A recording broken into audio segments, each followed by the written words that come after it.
नमस्ते मित्रों, नमः शिवाय।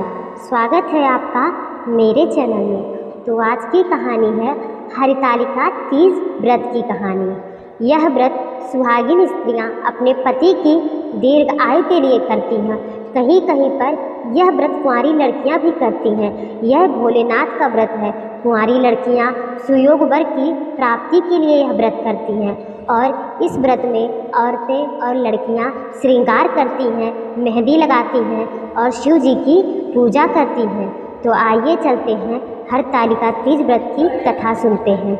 यह हरतालिका व्रत कथा शिव जी ने माँ पार्वती को सुनाई थी। शिव भगवान ने इस कथा में माँ पार्वती को उनका पिछला जन्म याद दिलाया था। तो आइए विस्तार से कथा सुनते हैं। हे गौरा, पिछले जन्म में तुमने मुझे पाने के लिए बहुत छोटी उम्र में कठोर तप और घोर तपस्या की थी। तुमने ना तो कुछ खाया और ना ही पिया, बस हवा और सूखे पत्ते चबाए। जला देने वाली गर्मी हो या कफा देने वाली ठंड, तुम नहीं हटी, डटी रही। बारिश में भी तुम जल नहीं पी। तुम्हें इस हालत में देखकर तुम्हारे पिता दुखी थे। उनको दुखी देखकर नारद मुनि आए और कहा कि मैं विष्णु भगवान के भेजने पर यहाँ आया हूँ। वह आपकी कन्या की से विवाह करना चाहते हैं। इस बारे में मैं आपकी राय जानना चाहता हूँ। नारद जी की यह बात सुनकर उनके पिता बोले, अगर भगवान विष्णु यही चाहते हैं तो मुझे कोई आपत्ति नहीं है, परंतु जब तुम्हें इस विवाह के बारे में पता चला तो तुम दुखी हो गई। तुम्हारी एक सहेली ने तुम्हारे दुख का कारण पूछा तो तुमने कहा कि मैं सच्चे मन से भगवान शिव का वरण किया है, किंतु मेरे पिता ने मेरा विवाह विष्णु जी के साथ तय कर दिया। मैं विचित्र धर्म संकट में हूँ। अब मेरे पास प्राण त्याग देने के अलावा कोई उपाय नहीं बचा। तुम्हारी सखी बहुत ही समझदार थी। उसने कहा, प्राण छोड़ने का यहाँ कारण ही क्या है? संकट के समय धैर्य से काम लेना चाहिए। भारतीय नारी के जीवन की सार्थकता इसी में है कि जिसे मन से पति रूप में एक बार वरण कर लिया, जीवन पर्यंत उसी से निर्वाह करे। मैं तुम्हें घनघोर वन में ले चलती हूँ, जो साधना स्थल भी है और जहाँ तुम्हारे पिता तुम्हें खोज भी नहीं पाएंगे। मुझे पूर्ण विश्वास है कि ईश्वर अवश्य ही तुम्हारी सहायता करेंगे। तुमने ऐसा ही किया। तुम्हारे पिता ने घर में ना पाकर बड़े चिंतित हुए और दुखी हुए। इधर तुम्हारी खोज होती रही, उधर तुम अपनी सहेली के साथ नदी के तट पर एक गुफा में मेरी आराधना में लीन रहने लगी। तुमने रेत के शिवलिंग का निर्माण किया।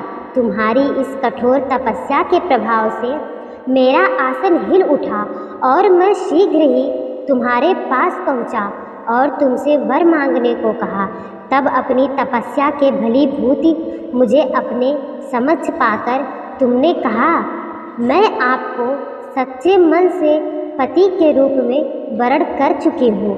यदि आप सचमुच मेरी तपस्या से प्रसन्न होकर यहाँ पधारे हैं तो मुझे अपनी अर्धांगिनी के रूप में स्वीकार कर लीजिए।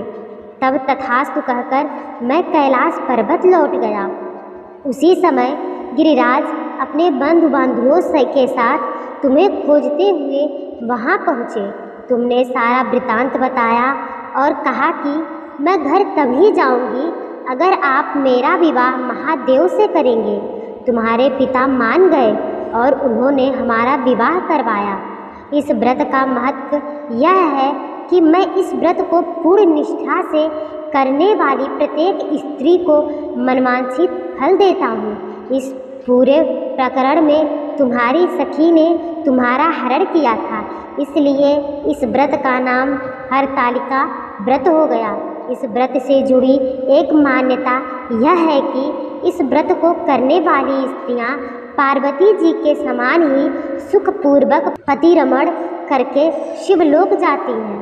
सौभाग्यवती स्त्रियां अपने सुहाग को अखंड बनाए रखने के लिए और अविवाहित युवतियां मन मुताबिक वर पाने के लिए हरतालिका तीज का व्रत करती हैं। इस दिन व्रत करने वाली स्त्रियां सूर्योदय से पूर्व ही उठ जाती हैं और नहाकर पूरा श्रृंगार करती हैं। पूजन के लिए केले के पत्ते का मंडप बनाकर गौरी शंकर की प्रतिमा स्थापित करती हैं।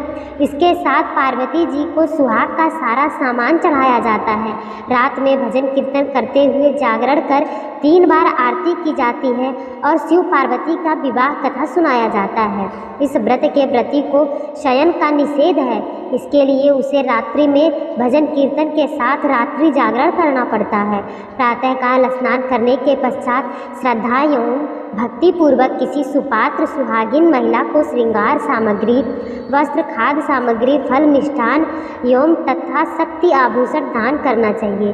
रेत के शिवलिंग बनाए हैं तो उनका जलाशय में विसर्जन किया जाता है और खीरा खाकर व्रत को संपन्न किया जाता है।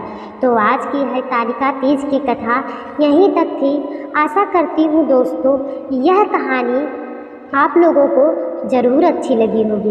यदि मेरी कहानी आपको अच्छी लगी हो तो मेरे चैनल को लाइक करें, सब्सक्राइब करें और शेयर करें और ऐसी ही अच्छी अच्छी कहानियों को सुनते रहें। धन्यवाद दोस्तों।